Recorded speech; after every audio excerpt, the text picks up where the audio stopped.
Rape हुआ था मेरा आज से 3 साल पहले। आप कितने वर्ष की थी उस समय? 17 साल की। मैं घर से स्कूल ही जा रही थी, उस टाइम पे मेरे सर पे डंडा मारा और उसी मंदिर में मेरा रेप किया। डंडा मारा तब आप बेहोश हो गई? वो हो गई, मेरा पूरा सिर फट गया था पीछे से। मेरे घर वालों ने मुझसे ये कहा कि तू किसी और के साथ भाग गई थी, और उस चीज का दर्द मैं आज भी झेलती आ रही हूँ। नाबालिग में मेरी शादी कर दी गई उसी 17 साल में। शादी हो गई आपकी? हाँ, एक ऐसे लड़के के साथ जो कि मैं 17 साल की और वो 31 साल का था। तो अब कहाँ है वो जिससे शादी हुई थी? मुझे नहीं पता कहाँ है वो, भी उसको ये चीज पता चली। साल भर बहुत मारपीट, इतनी मारपीट के मुझे खाना भी 2 दिन की बासी तो देता आपके था। पिता ने आपका सपोर्ट नहीं किया? नहीं किया, उनको लगता था कि मैं किसी के साथ भागी हूँ। आपने पुलिस कंप्लेंट नहीं की उन लड़कों की? नहीं की, क्योंकि जब मैं अपने घर वालों को मिली तो उन्होंने 6 महीना मुझे कमरे में बंद कर दिया। ना खाना ना पीना कुछ नहीं देते थे। 6 महीने में एक कमरे से निकली नहीं, मैं बिल्कुल पागल हो गई। और फिर ऐसे इंसान से शादी करवा दी, उसको ये चीजें पता चली तो वो भी मारपीट इतनी करता था कि आज उसके सारे प्रूफ मारपीट के मेरे फोन में, और मेरा सिर भी यहाँ से फटा रखा, उसने भी बहुत मारा। तो 2024 को मैं घर से निकल गई। फिर ऐसा हुआ कि मैं ग्वालियर आई।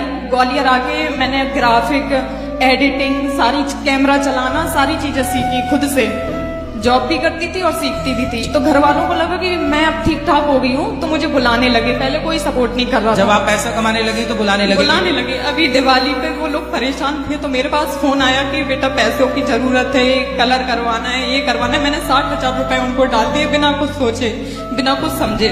बुलाने लगे आपके पिताजी को? हाँ, मम्मी पापा को।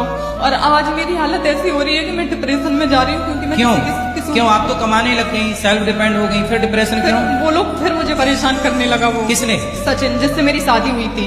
तो अब क्यों परेशान कर रहा है? क्योंकि मेरा डिवोर्स नहीं हुआ उससे, मैंने लिया भी नहीं, और मैंने स्पष्ट मना कर दिया कि तुम्हारी धन दौलत लेके मैं कुछ भी नहीं करूंगी, मैं भूखी मर जाऊंगी। लेकिन मुझे तुमसे एलिमनी या ऐसा कुछ सोच रहे हो तो मुझे कुछ भी नहीं चाहिए, मुझे बस तलाक दे दो, तुम अपनी जिंदगी में, मैं अपनी जिंदगी में।